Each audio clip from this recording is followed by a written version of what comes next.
Okay, great. Here we go. Welcome to Aavmc's Diversity and Inclusion on Air podcast. This podcast is a program of the American Association of Veterinary Medical Colleges Diversity Matters Initiative.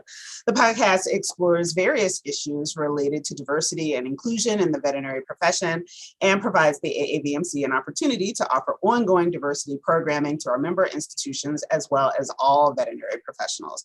My name is Dr. Lisa Greenhill, and I am the Senior Director for Institutional Research and Diversity at the Aavmc. So I am so excited about tonight's show for two reasons. The first reason I am so excited about this episode is the one you're watching, the one you're listening to. This is the 100th episode of Aavmc's Diversity and Inclusion on Air podcast. When I started the show in the fall of 2016, I never thought I'd still be going. In fact, I told our CEO, Andy McCabe at the time, hey, I have this little idea for a diversity podcast so that I could do some extra programming and just kind of bypass some of the hurdles of getting diversity programming out there.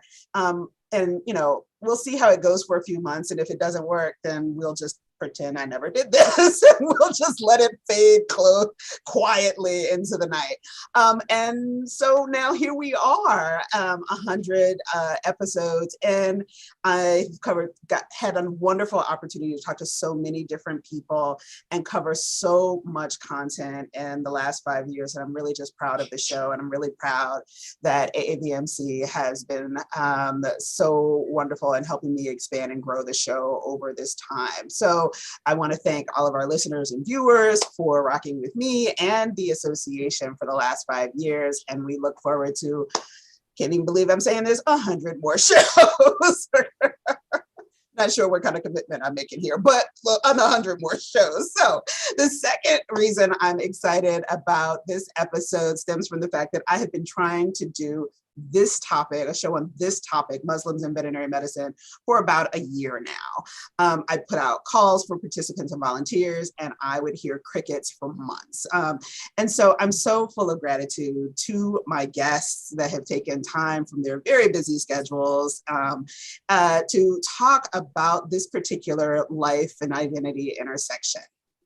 So why don't we just dive right on in? I want to talk a little bit, give a little bit of facts about Islam. Islam is practiced by nearly 2 billion people around the world. For folks that are like into stats, that's roughly 24% of the global population.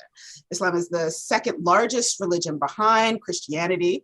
Of course, it is one of the Abrahamic monotheistic religions. It is also the fastest growing religion in the world, with projections that the total number of believers will equal the number of Christians by 2050. So we are just moving right along here. Now, it's unclear exactly how many Muslims are also veterinarians or working in the veterinary profession as other types of health professionals. I do know that I did a survey of veterinary students, faculty, and staff in 2017, and out of more than 4,300 respondents, only 11 people indicated that they were Muslim. So I'm guessing this is a very, very small population within the profession. And with 11 people, that very small population can easily become invisible. And that's not okay. That's not okay. This show has always been about raising awareness and shedding some light. So I'm really excited to welcome my 3 guests tonight to talk about being Muslim and vet med. Please welcome to the show, Dr. Hindatu Mohammed, and veterinary students. Okay, Lena, Huraibi. All right, great. And don't let me mess it up at the very end. Student Faheem, Ilyas. Yes, okay, all right. Welcome, welcome, welcome, welcome. I'm so excited about this show. As you can tell, I'm bouncing off the walls in my imaginary kind of virtual office here. Why don't we dive right in? As always is our custom on the podcast, I invite my guests to share a bit about themselves and do some self-introductions. Hindatu, we will start with you. Well, hello. First of all, thank you so much for having me. It's a pleasure to meet you virtually, and same with you, Faheem and Lena. Assalamu alaikum to both of you. I'm just really happy to be here and to be a part of your 100th episode. I feel very special for that. As mentioned, my name is Hindatu Mohammed. I'm a veterinarian. I am a veterinarian and practice owner at a clinic in Austin, Texas. I was born in Nigeria, but my family moved to this country when I was about 3 years old. My father came to the States to pursue a PhD in education. And so at that time, our family moved here, and, it was intended to be a temporary sort of thing, and you know how life happens. And so here we are many years later. So yes, I attended veterinary school at Cornell University. And then after that, did an internship in New Jersey, and then practiced general practices for several years before ending up here in Texas as a practicing veterinarian and owner. So that's a little bit about me. Great, welcome, and thank you so much. Lena, why don't we go to you? Sure thing. Thank you so much for having me as well. And it's super exciting to be on your 100th episode. To give a little bit about myself, my name is Lena. I'm 25 years old, and I'm a third-year student at Michigan State University right now. I have an interest in pursuing wildlife medicine or pathology or academia. Which direction I take, I have no idea right now. And I have 4 cats and a ball python, all of which have been my practice specimens throughout school.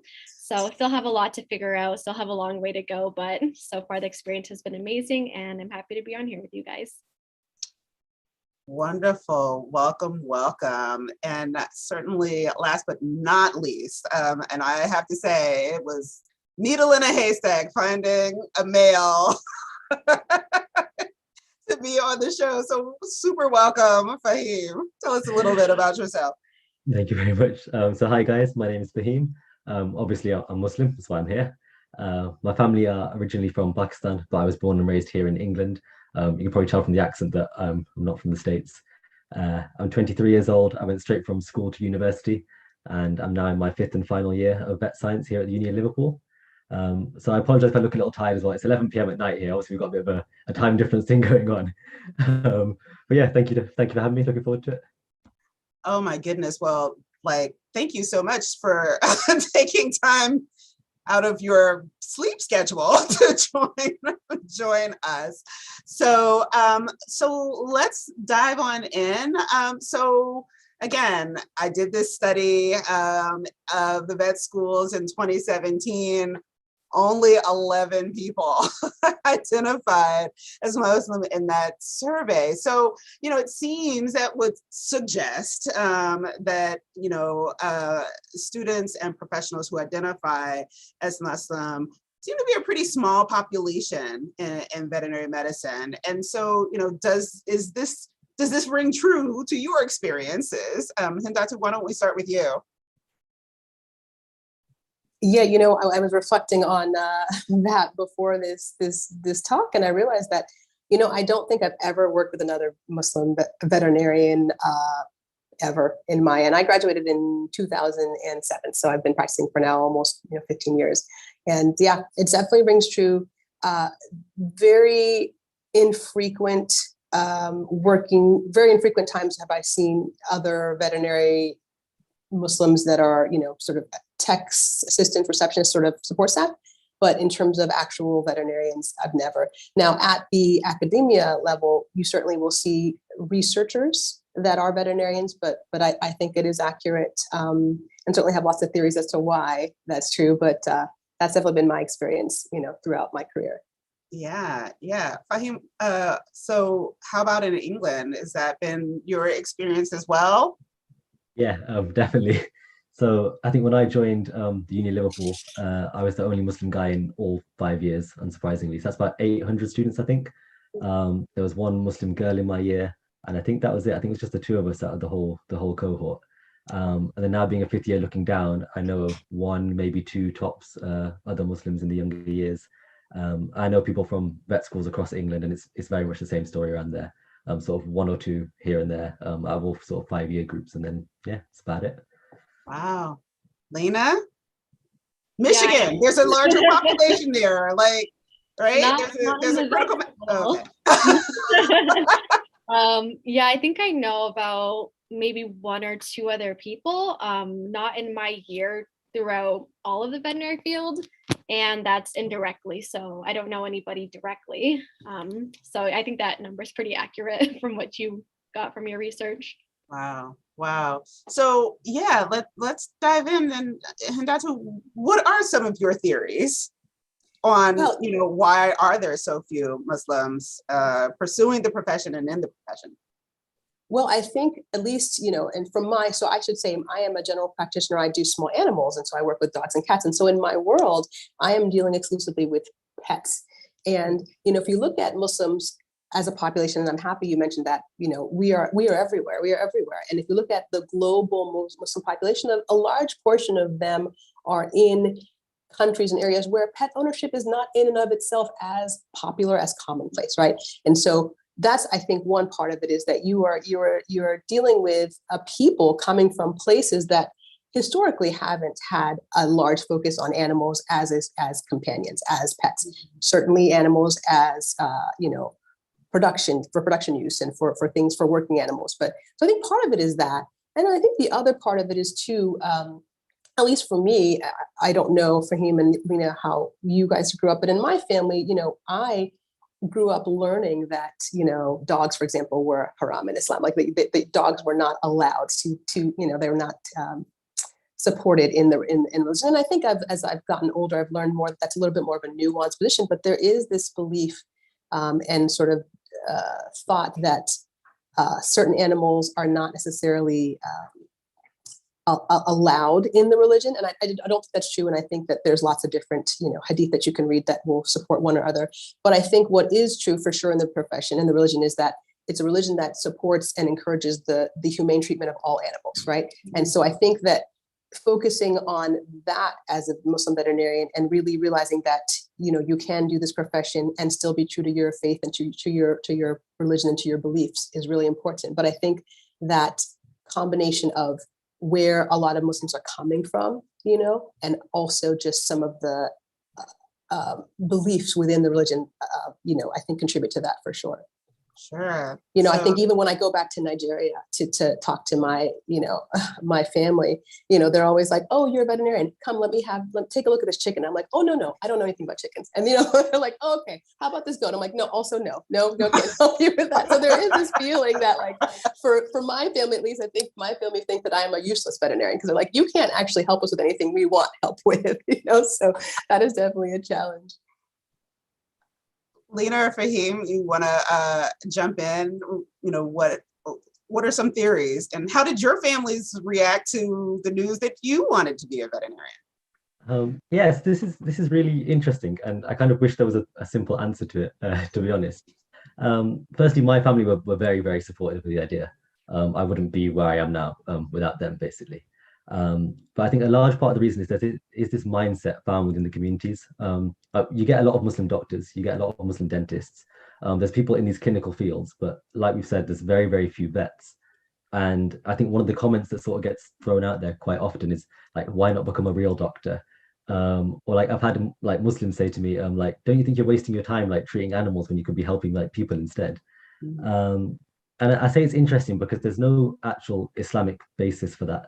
At all, like Hindatu was saying, and in fact there's actually Islamic basis for the exact opposite. So like we're told in the Quran and in like the Sunnah, so like the teachings and the life of the Prophet Muhammad, peace be upon him, that there's actually like benefits and rewards to helping animals. And if I could just share like a little quick hadith, a little story. So the Prophet, peace be upon him, was speaking to some people, and he was telling them the story about a man, and he said the man was walking and he got really, really thirsty. And he came across a well. So he lowered himself down into the well and, he took a drink until he was kind of full and he quenched his thirst.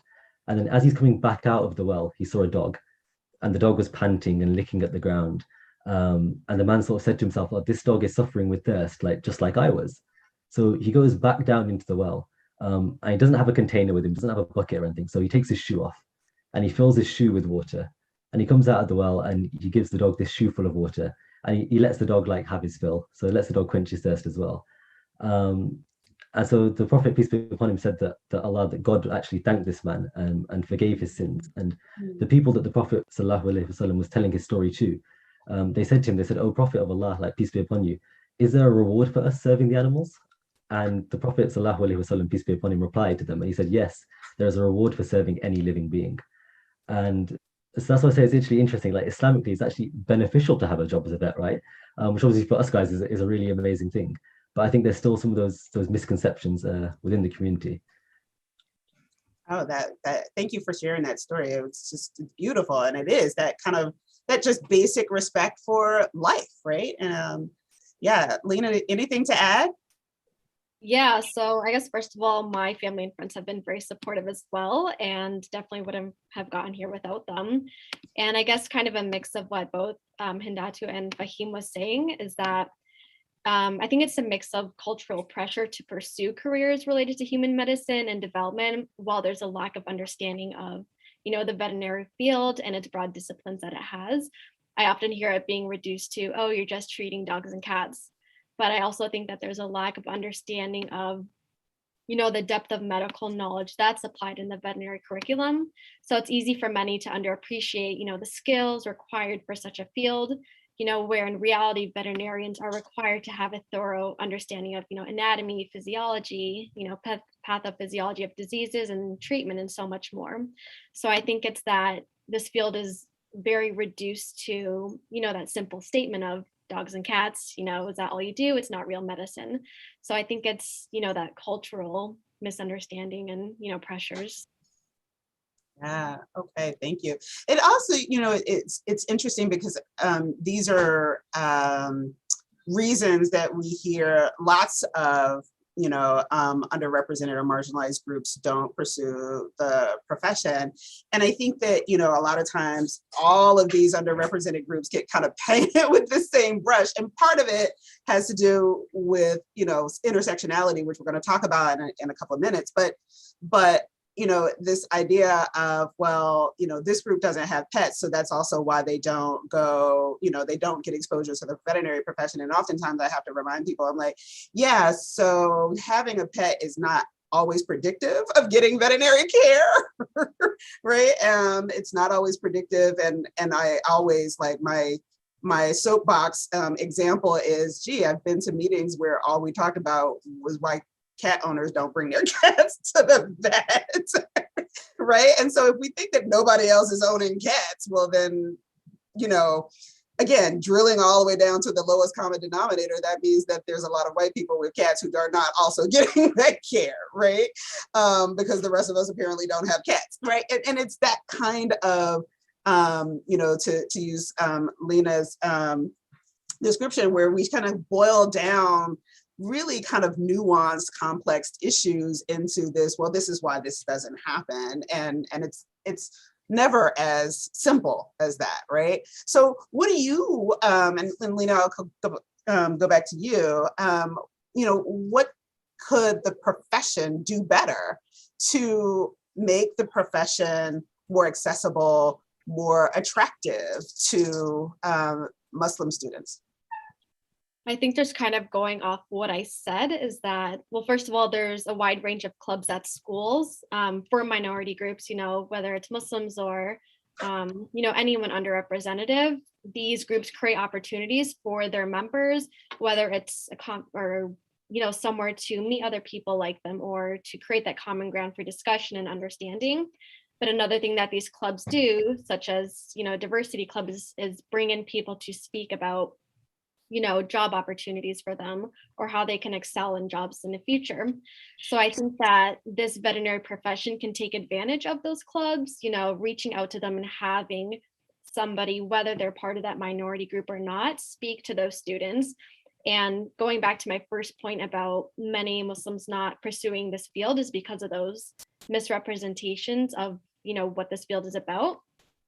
So I think offering somebody who can speak to them about, what this field entails and, the knowledge that you need to have for this field and what it is and what it's not, so that they can develop, their own understanding and not go off of, I don't want to do this field because of, those preconceptions that they may have. from, whether it's their family telling them or their friends or society, they can make their own decisions off of a, correct understanding. Sure. Thank you. Hindatu, and then we'll go back to Faheem. I mean, I think you touched on it a little bit in the idea of the clientele, right? So I've never worked with a veterinarian that's Muslim, but I've certainly seen many Muslim pet owners, right?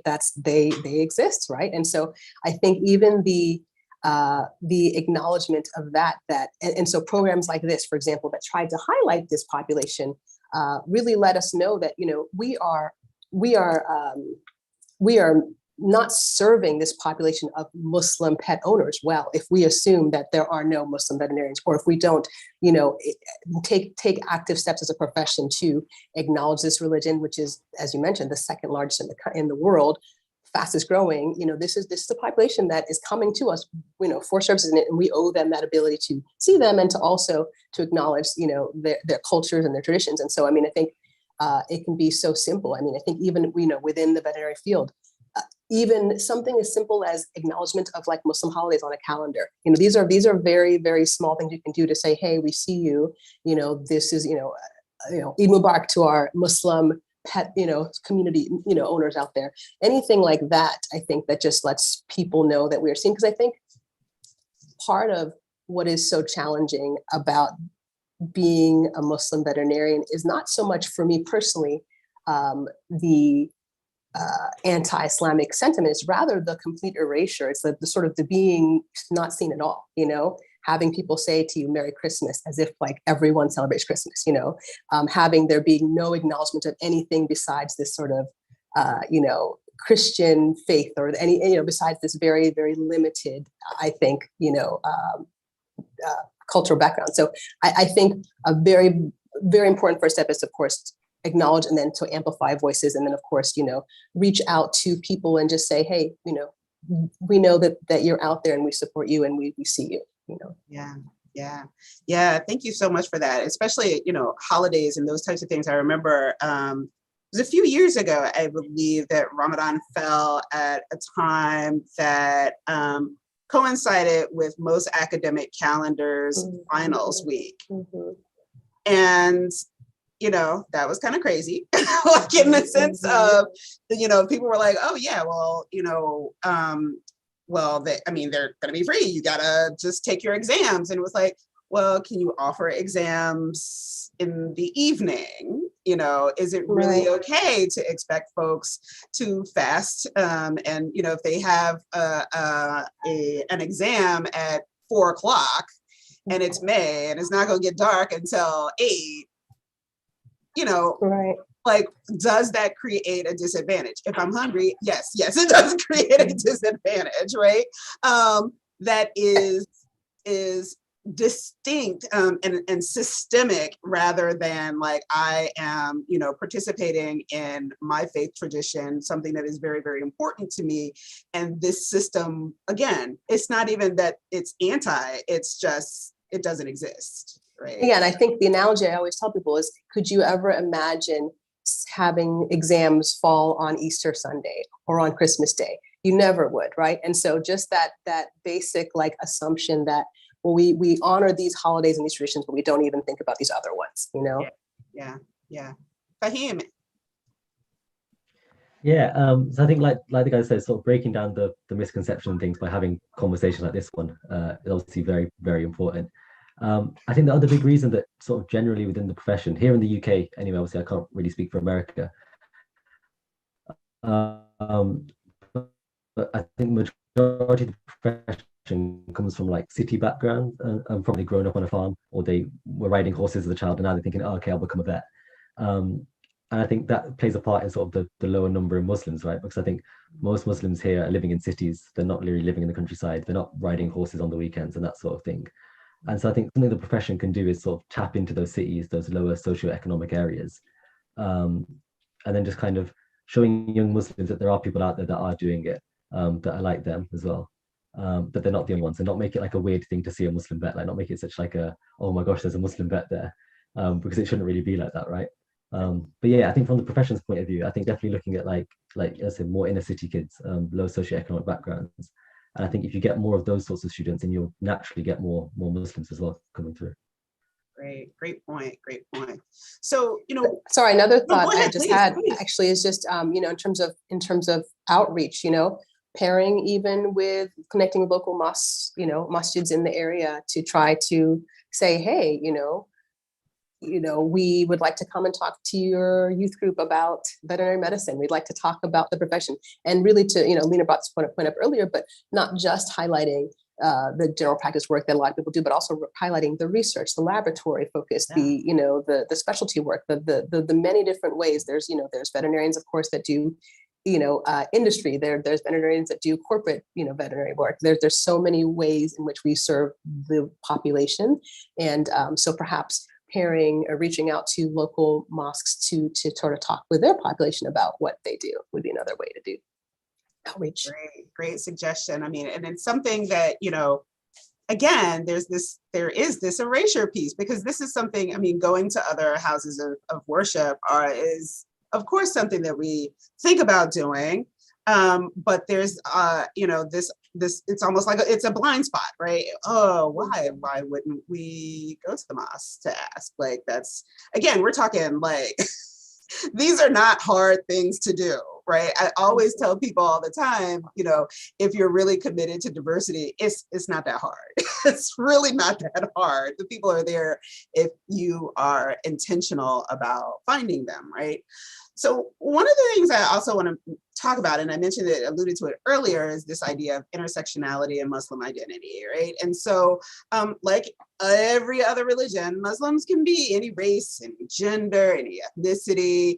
But of course, because we have a very narrow, stereotypical view of what or who a Muslim is, it can be really difficult for folks to kind of wrap their heads around the identity, as well as, wow, it's different sizes, shapes. I'm like, this, again, not hard. It's not hard. We come in all flavors, right? And so, what has your experience been, in terms of when people kind of hear or find out or, assume or whatever, how do we kind of talk about this intersectional piece that it is, like, let's take the stereotype and set it over here, or just, drop kick it all the way out the door, and really kind of talk about, Muslim identity. Who wants to weigh in on that?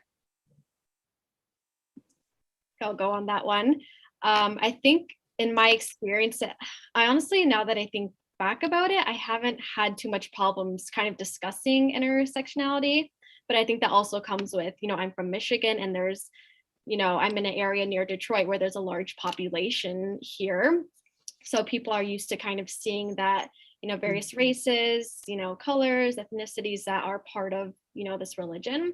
So I personally haven't had a hard time explaining it, but I do find that sometimes, when you're talking to someone who isn't that familiar with the religion and you're explaining, few people can look completely different and still be from this religion, they're kind of like, oh, really? And then it's kind of the end of the conversation right there. So thankfully, it hasn't been a hard discussion. But, I know that there's, some out there that may have a hard time grasping it. But that's been my experience with it so far. Yeah. Any comments, Hindatu or Faheem? Yeah, I'll speak especially. There's two things that I think about on this topic, and one is, a couple summers ago when George Floyd was murdered, there was a lot of discussion, of course, about Black Lives Matter, and one thing that made me so happy and thankful was that my mosque came out with a statement, specifically, supporting Black Lives Matter and kind of coming out in support of it, and I think that was really important, just because,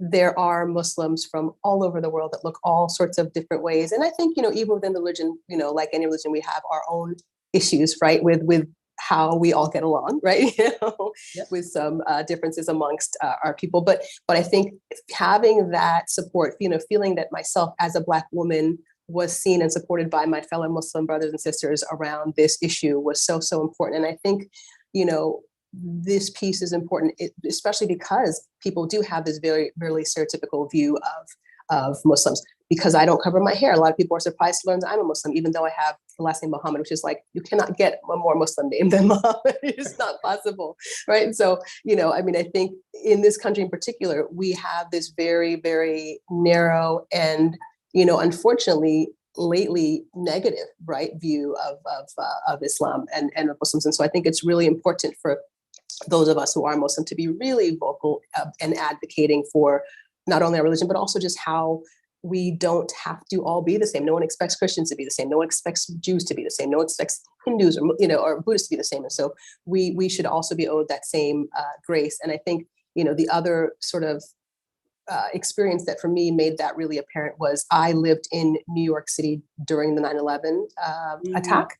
And that was a really, really difficult time to be Muslim, honestly, because I think that's when a lot of the Islamophobia really came to a head in my mind. But that's also when it became even more important for me as a Muslim to really be vocal and just proud of, and to really try to be a ambassador for the religion, and also just to show that, again, we look all different types of ways. So I am I'm an African Muslim, right? I'm a Black Muslim. I'm a female. I'm a Muslim. There's so many there. Yeah. I am Muslim and so many other things, right? And so I think the more that we share that with people, the more that they can appreciate, understand that better too. Wonderful. Faheem. It sounds like the sort of the story of the US is much the same over here as it is in the UK as well, actually. I think when someone mentions a Muslim in the UK, people kind of think of like someone like me, like a Pakistani, or they might think of like an Arab. But I guess people don't realize that like there are more Muslims in like Indonesia, for example, than any other country. Or you've got like 50 Muslim majority countries like in the world, like Niger, Senegal, all the Africans, you got Kosovo, the Maldives. Like you said, like there's Muslims from literally all walks of life. Whereas I think, say in the UK and by the sounds of it, the US as well, we're quite narrow-minded in who we think or what we think a Muslim should look like. Or who they should be like. So I think like everyone else has said, obviously, but we've got our like core principles, right? The things that make us all Muslim, that unite us together. But we've also got very, very different identities as well, like our own sort of cultural identities that come alongside that. Yeah, important. So Hindatu just kind of alluded to, well, didn't allude, she talked a bit about her experience post 9/11, but these last couple of years have been haven't been much better. Haven't been much better for a lot of different groups, right?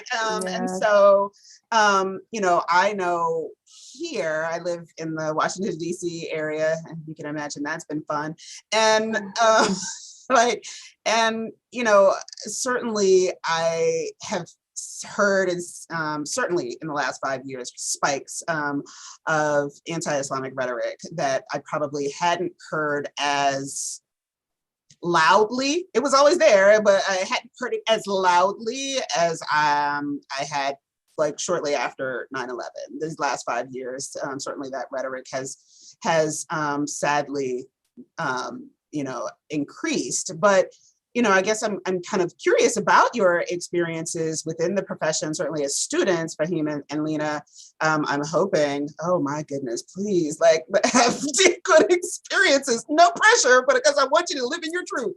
But otherwise, I'm going to be on the phone tomorrow, like calling some people, like what is going on your campus? So what has been your experiences at Liverpool, at Michigan State? In particular as students, as Muslims? Faheem, we'll start with you.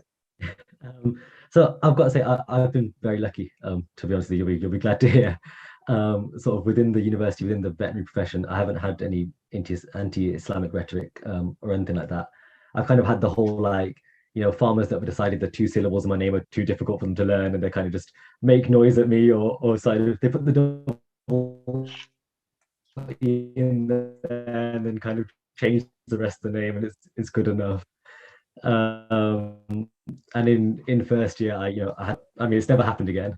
And I guess from their point of view, I mean, if you never lectured an Asian guy in your class and you suddenly see one sitting in front of you, first term, a lot of kids get lost. They go to the wrong rooms. You can kind of see how it happened.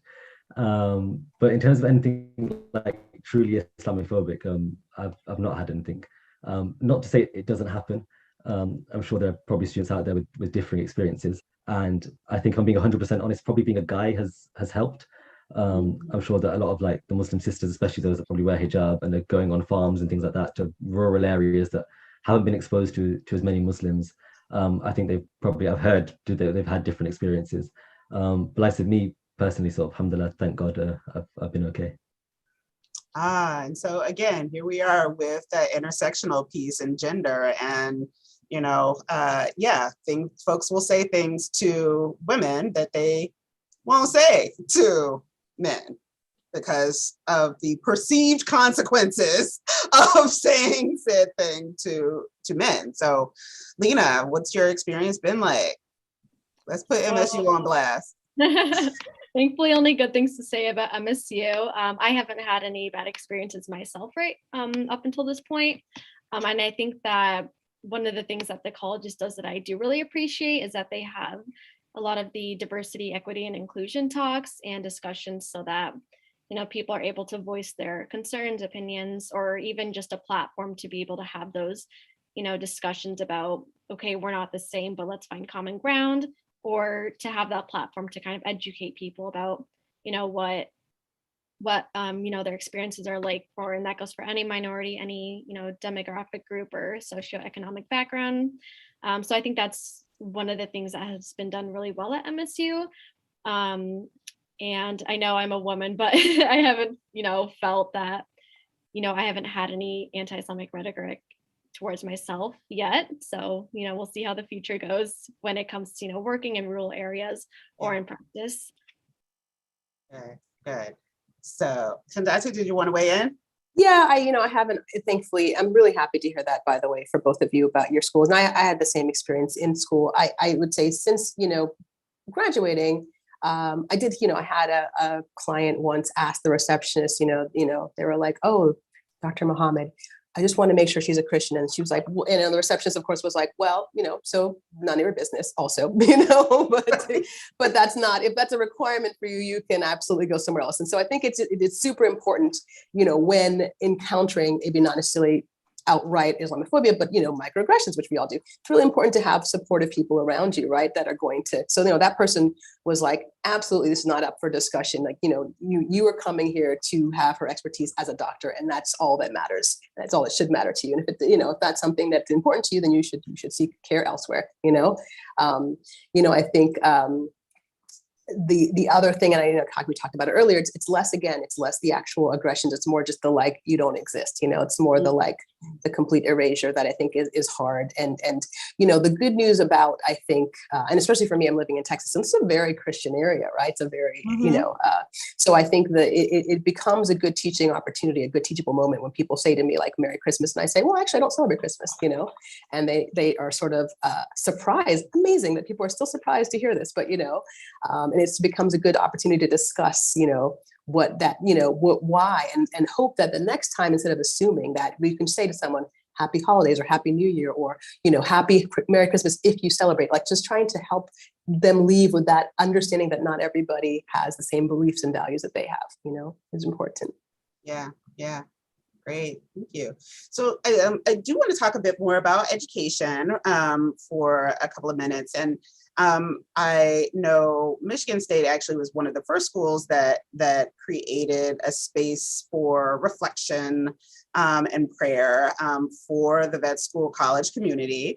And more schools now are creating these types of spaces where, they are certainly multi-purpose spaces, but they are very specific for things like opportunities for quiet meditation, reflection, prayer, those kinds of things, instead of, okay, so yeah, you can go do that in the bathroom and come on back. It's kind of almost, the similar piece of like breastfeeding, right? And how we have these things, "Oh yes, sure, please go feed your baby in the bathroom kind of, kind of situation. So I do know that MSU has one, certainly a number of other institutions have that. Faheem, I saw you had a raised eyebrow, like, really? Wow. So I'm guessing you think this is a good idea. Definitely a good idea.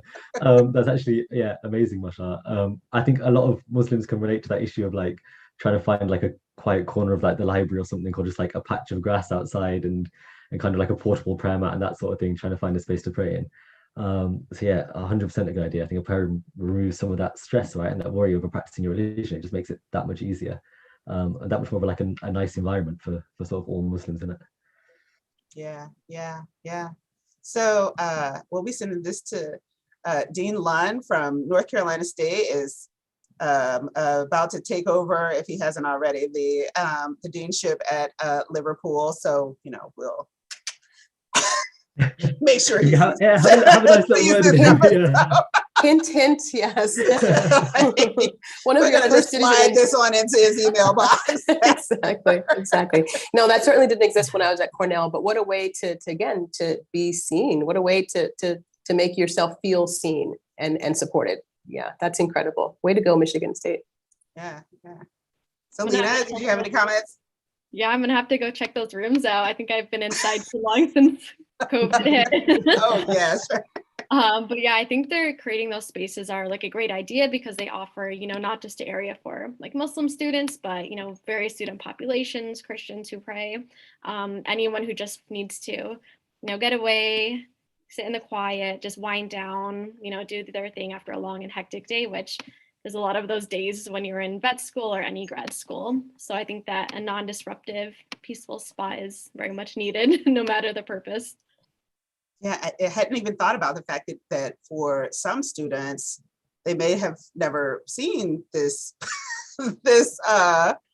this room because of COVID. Wow, that I hadn't, it didn't even register with me until you said that. So so if you're on campus, go see Dr. Hilda Brew, and she will direct you to that location.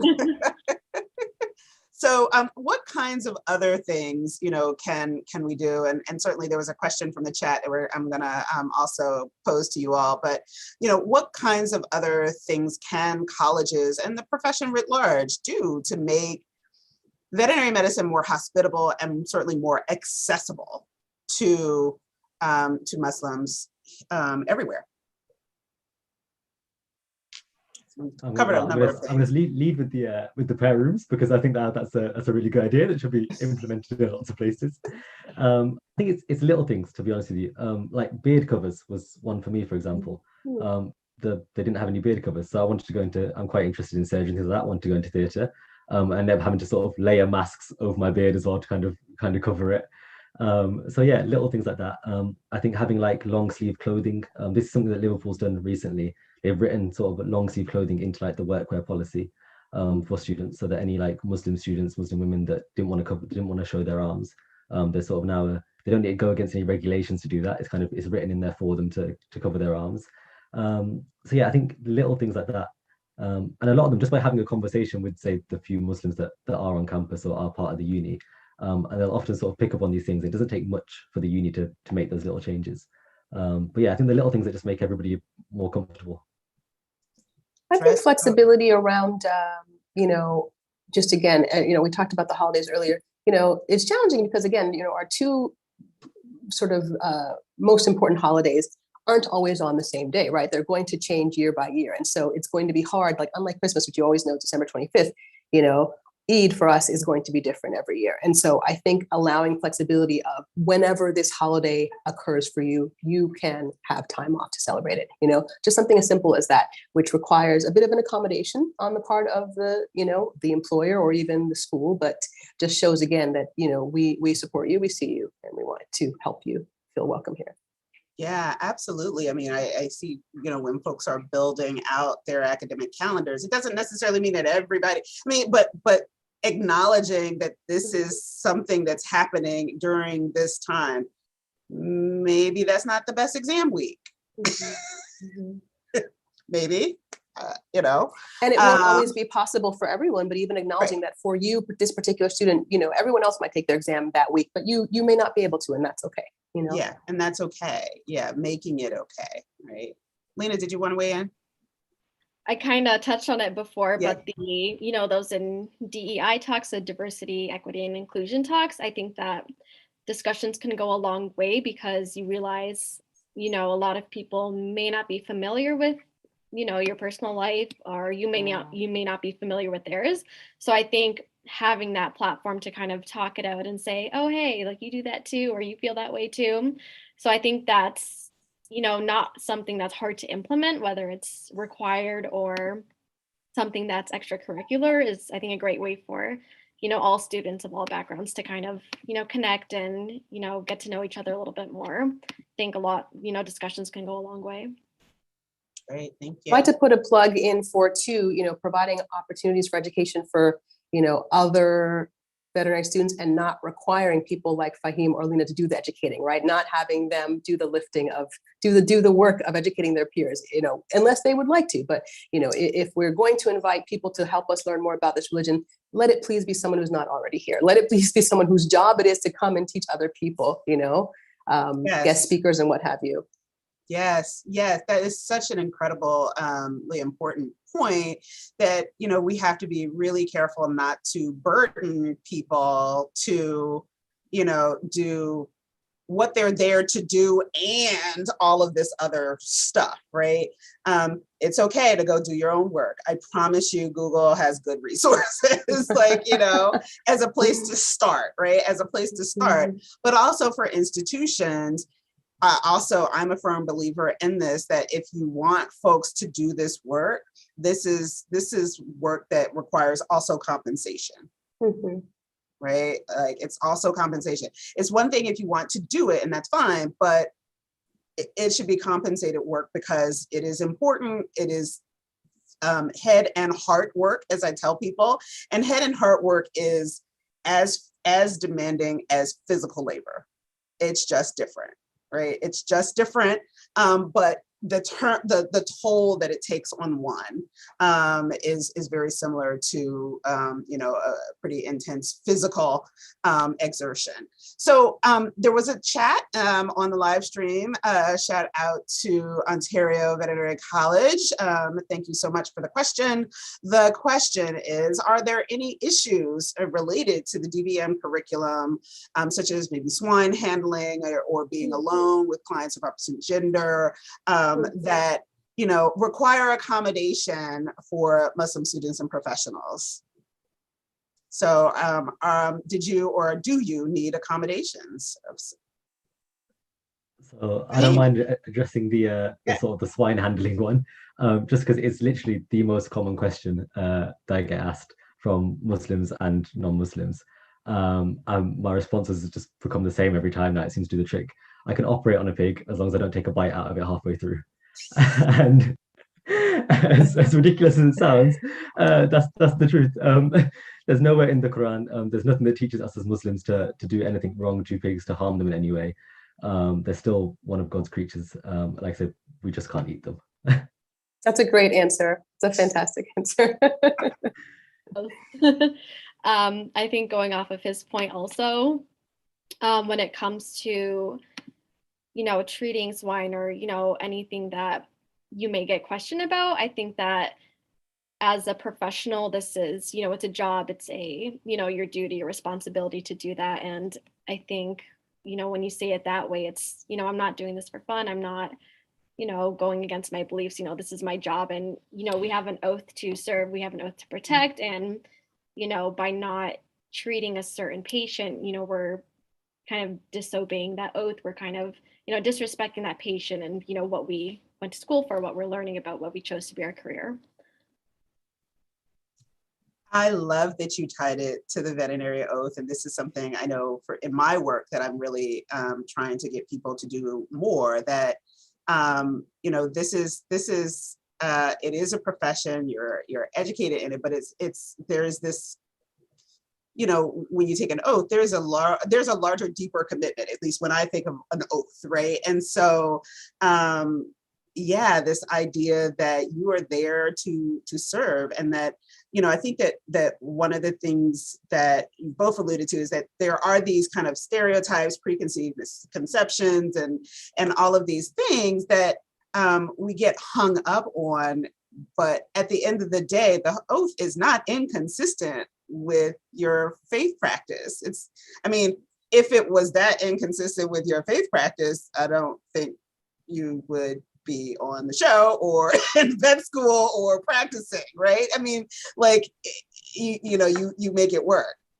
Right. And I think a lot of, you know, things are not black and white, you know, just to make super out there example. If someone, you know, if there's something on the street and they're, you know, bleeding out or something, you're not going to say, oh, you know, because so-and-so goes against, you know, what I would do in a normal situation, I'm going to avoid it. You know, I think I don't know if that makes sense or not, but, you know, nothing's black and white. And when it comes to a profession, you have a job and there's exceptions. Mm-hmm. Great. Thank you. So I want to ask just a few more questions as we start to move to the wrap up. So many. Can I actually say one more thing absolutely, too about the accommodation? Is more so, you know, ask.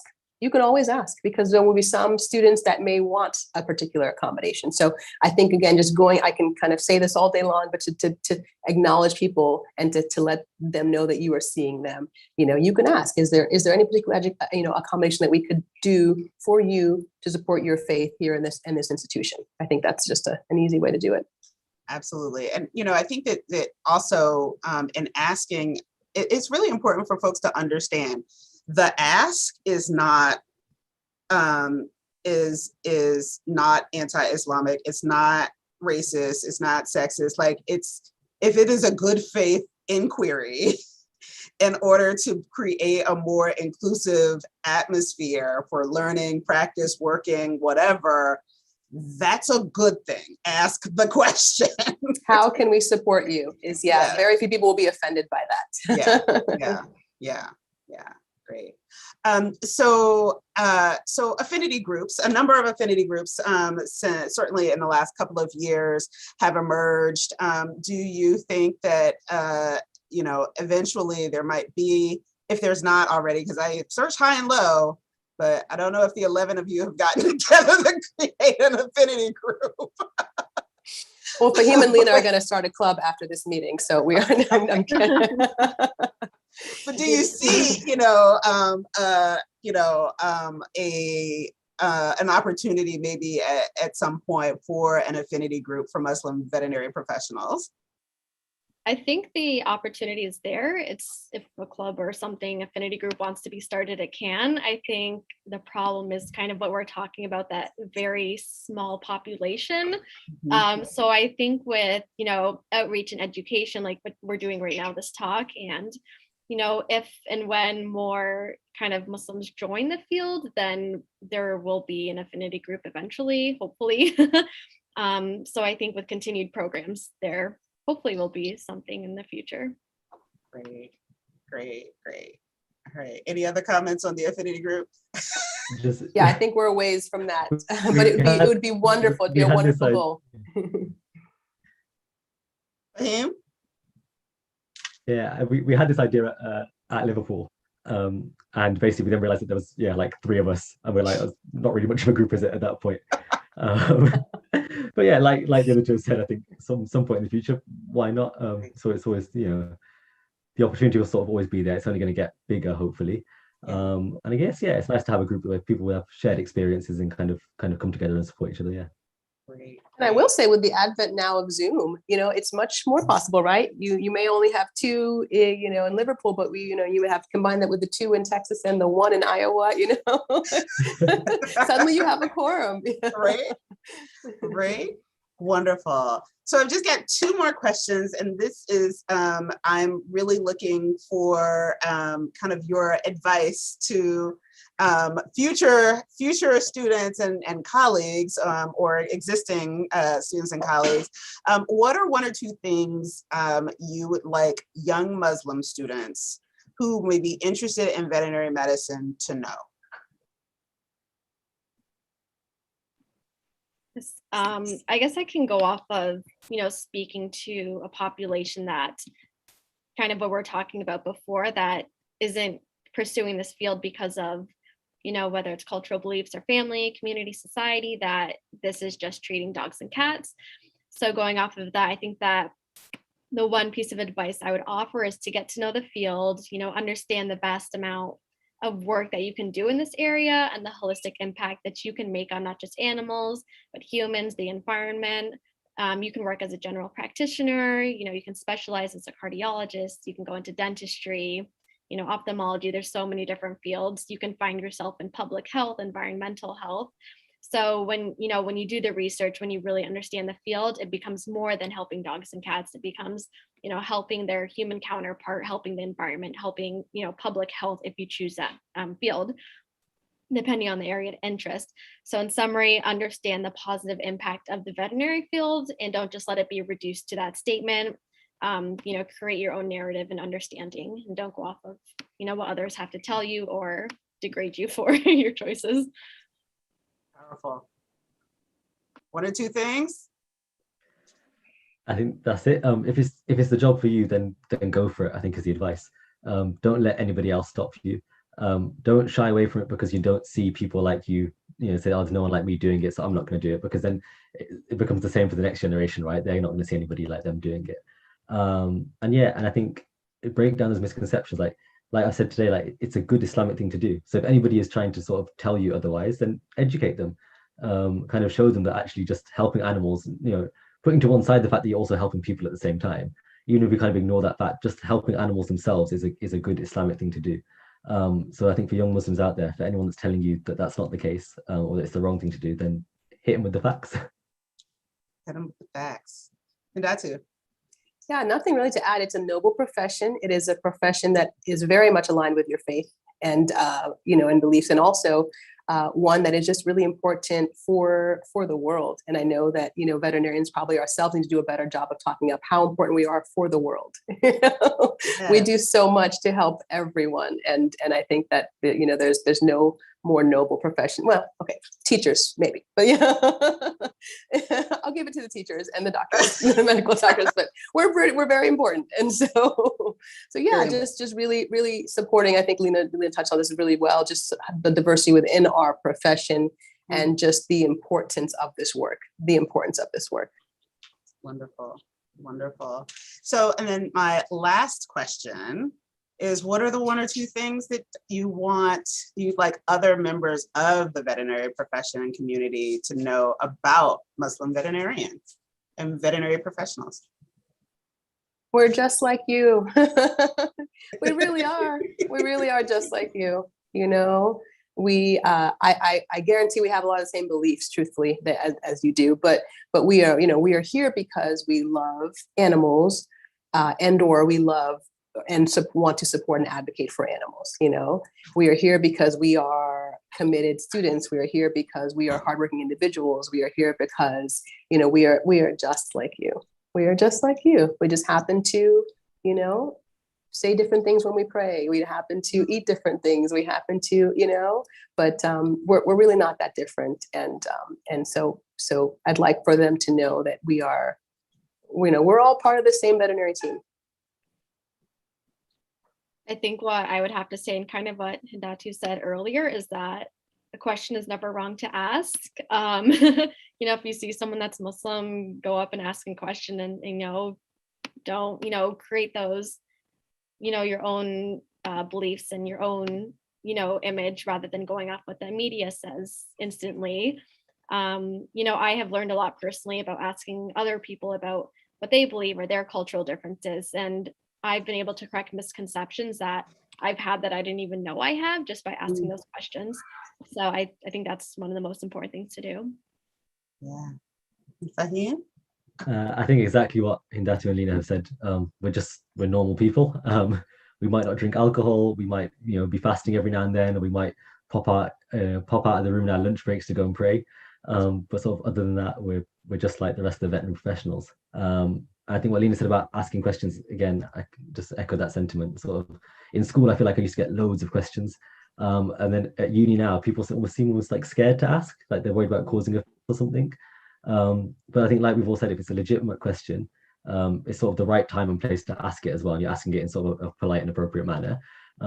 Yeah, then go for it. But yeah, I think otherwise, yeah, we're just normal people. Oh, they're just like us. No, I'm kidding. It's like the commercial. There's like a commercial. Yeah, Muslim veterinarians, they're just like us. Just like us, right?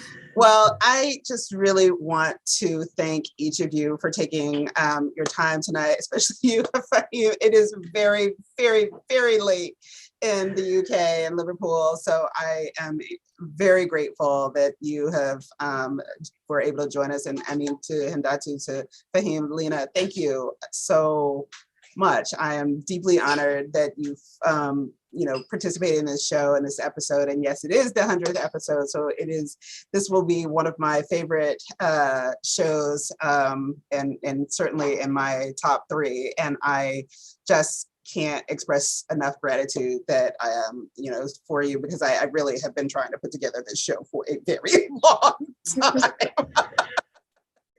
Thank you for having me. It was a great experience. Thank you. Thank you so much for doing this. And just to advocate for the need, I think even though there are not many of us in the profession or in the schools, I think as a profession, we need to try to do whatever we can to support the well-being and mental health of every single one of us. And so, whatever we can do to reach everyone is so important. So thank you for being a part of that. That's just really important.